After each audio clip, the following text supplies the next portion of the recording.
Hello friends, namaste. Welcome to Parvathi vibes. ఈరోజు సింపుల్గా, ఫాస్ట్గా, ఈజీగా టమాటో రైస్ చెప్తున్నాను ఫ్రెండ్స్. ఇది లంచ్ బాక్స్ రెసిపీ, ఈజీగా చేసేసుకోవచ్చు. చూసారా, అన్ని కూరగాయ ముక్కలు వేసేసుకొని నేను స్వీట్ కార్న్ కూడా వేసుకున్నాను. ఫ్రై చేసేసుకోవాలి. మెయిన్ ఇంగ్రీడియంట్ టమాటో, ధనియాలు, జీలకర్ర, వెల్లుల్లి, అల్లం పేస్ట్ చేసి ఇది కూడా వేసుకుని ఫ్రై చేసుకోవాలి. ఇప్పుడు పసుపు, ఉప్పు, కారం కూడా వేసేసుకొని నానబెట్టిన మిల్ మేకర్ కూడా వేసుకోవాలి.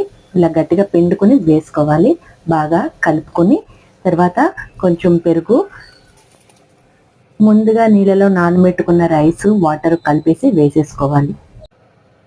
1 కప్పు క్వాంటిటీకి వాటర్ 2 కప్స్ వాటర్. బాగా కలుపుకొని కుక్కర్ మూత పెట్టి 3 విజిల్స్ వచ్చే వరకు ఉడకనిచ్చి ఓపెన్ చేసి చూస్తే చూసారా, టమాటో రైస్ రెడీ. చాలా సింపుల్గా అయిపోయింది కదా ఫ్రెండ్స్. లంచ్ బాక్స్కి చాలా ఈజీగా ఉంటుంది. నేను ఎగ్ కూడా బాయిల్ చేసి మధ్యలో పెట్టేశాను. ఇలాంటి మరెన్నో ఈజీ రెసిపీస్ కోసం సబ్స్క్రైబ్ చేయండి friends. Parvathi vibes. Please like,